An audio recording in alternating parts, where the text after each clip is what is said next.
What have you seen and immediately regretted seeing it? My mom one of her clients on the couch and the dude had asked her if I wanted to join. 5-year-old me ran back to bed. This happened long time ago. 30 years actually. It was a regular occurrence at my house since my mom was a prostitute and stripper to bring random men back home. She finally stopped after she got arrested for prostitution when I was 7 and went to jail for a month. I knew about sex and what my mom did when I was 5, so it wasn't so much as a shock. But to see particular dudes take an interest in me was pretty shocking. Some were nice about it, wanted to buy me toys, etc. It's all in the past now. My mom is long gone and my step-daddies are non-existent except one. He was the one that saved me from my mom.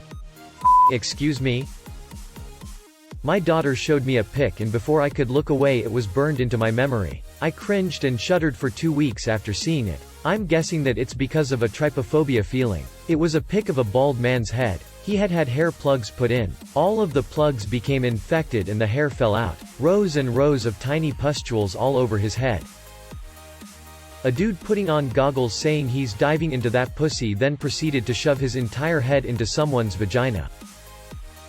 When I was younger my mom had the stomach flu. I was the only one at home and she yelled for me to bring her a barf bucket. I came into her bedroom as she was trying to make it to the toilet. I passed her the barf bucket. She bent over to hurl, and machine gun sprayed shit all over her white bedspread. My mom is a large woman, and it was very unpleasant.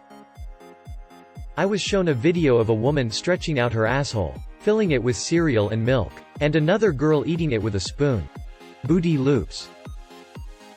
A decapitation. I'd seen numerous simulated decapitations in film before. Guillotine. Single swing of a sword. This wasn't like that. I believe it was an ISIS video with a hostage on his knees and a guy standing behind him with an oversized butcher knife, small machete. I figured it was going to be one quick swing of the blade and off pops the guy's head. But no, the executioner holds the blade to the guy's throat and starts sawing at it. I'm pretty sure that the knife hadn't ever been sharpened because it was ripping through his throat and muscle and bone. There was a lot of blood. The expressions on the victim's face are beyond description. I don't know. It might have just been some pretty elaborate special effects. But it was about 25 years ago and effects that realistic just weren't widely available.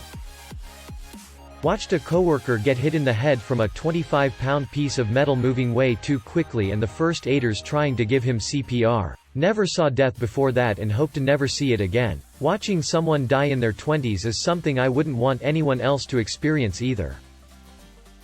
A woman having sex on a couch in a hotel room, and the guy reaches over to the table to grab a plastic bag and chokes her to death by putting it over her face. Years later I found out it was fake and it takes a hell of a lot longer than they showed to actually kill someone that way. But it f***ed me up for a long time. Couldn't sleep because the image of her struggling for life was burned in my brain.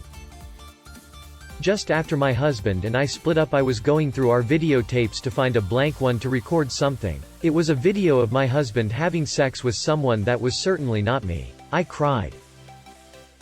Watched my dad die from an aneurysm. Happened while he was at work and had to get life flighted to the next hospital over due to space and whatnot. He was on life support by the time I got there and nothing could have saved him, so my mom had him taken off. It was a surreal. Remembering it now is like it happened last night. I hung out with them like a week before and would have been fine that being my last memory of him. But instead he was in a private room that was cream-colored. The family was around. I watched the monitor tracking his vitals and then back at him, with all these hoses, needles, and tubes all over him. It was strange to see him in this state. My dad was a big man at 6'3" and 280 pounds, always been the standard for what a tough guy was. He worked in construction and was a race car junkie.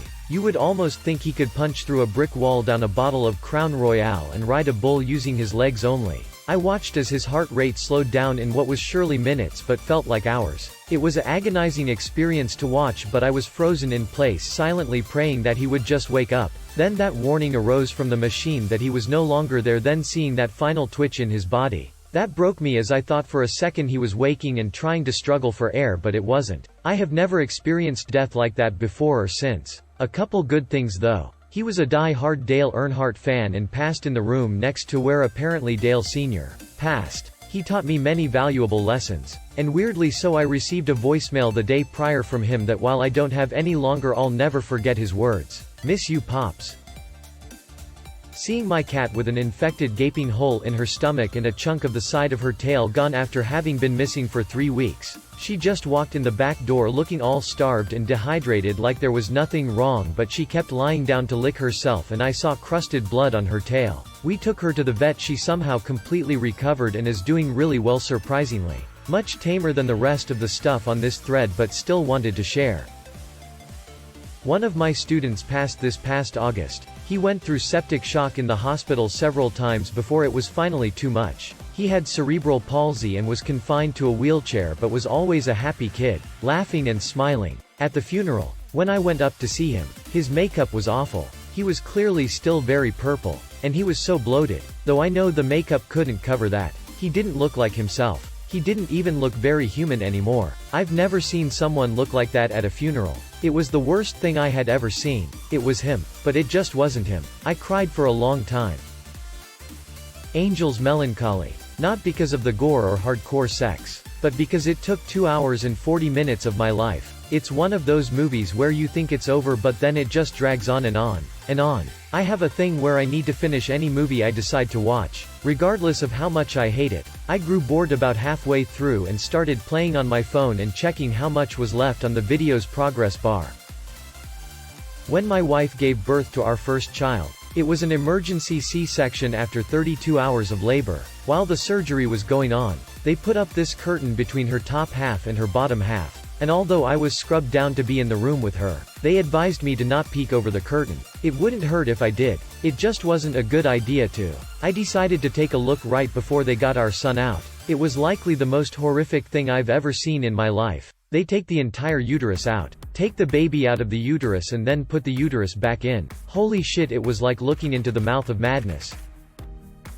My girlfriend at the time doing another dude. This was 10 to 11 years ago. After dating for a couple years, I decided to move my girlfriend into my apartment with me. The first weekend after she moved in, we were at the pool when a neighbor of mine, a guy I'd seen in the halls a few times, came in with a couple of his buddies. I caught the guy looking at my girlfriend a few times, but, not being the jealous type, I wasn't bothered. But that night, my girlfriend made a comment about how she sorta liked getting a little attention. I took that as a hint I needed to step it up and pay a little more attention to her. And that's what I did. Things were going well. A couple months later, I'm coming home from work and as I drive past the leasing office, I see my girlfriend and that guy talking to one another by the mailboxes. She walks in with the mail and I ask her, jokingly, if she had a nice chat with her admirer.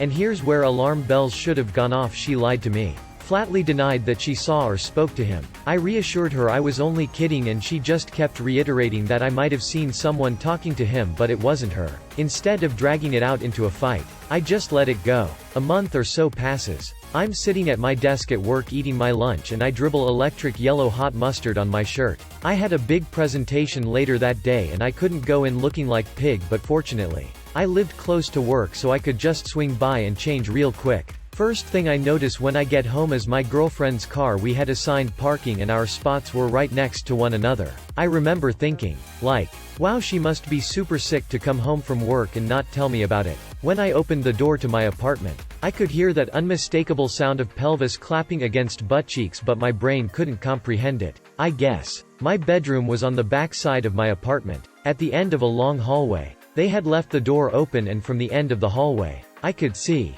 in full view, my neighbor absolutely knocking the bottom out of my girlfriend in the doggy-style position, and she was lubing it. She was pretty vocal whenever we had sex, but she was making some guttural, tribal noises for this dude. I stood there frozen, just watching, for the better part of 3 minutes. Finally, he said, "Hey, roll over. I'm gonna come," and when she was repositioning herself, she glanced down the hallway and saw me standing there, and there was this weird moment we had where we locked eyes with one another, both paralyzed in disbelief. That was the last moment I felt close to her. I don't really remember much of the racket that ensued. I remember it was loud and there was a lot of scurrying about. The guy who was screwing her went and locked himself in the bathroom and told her he wouldn't come out until after I had left. I was much bigger than him and could have easily clobbered him if I had that inclination, but I didn't. She got so worked up that she started dry heaving, which was a thing she did. I walked out to my car and went back to work and gave my presentation in a mustard-stained shirt. I ended up getting a promotion off the strength of that presentation. Walking home during the middle of the day, I notice a car with its emergency flashers on parked in an alley. I look and see this old dude squatting next to the car. At that very moment I saw the turd plop out. I should have minded my own business. A guy on Twitter who f***ed his vacuum cleaner, and a bitch eating a mouse alive while being dressed like a cat. This is her fetish. WTF. That gif of the baby stroller rolling onto the subway tracks. That haunted me for a year until I read the story of the baby miraculously surviving it unharmed. Two come to mind. Goatsy gross. Was not prepared, and I vaguely remember being like 14 and finding a tentacle hentai vid where the girl gets torn into a bloody paste or something right after climax. I just remember 14, me going from confused masturbation to terror and feeling sick to my stomach in moments.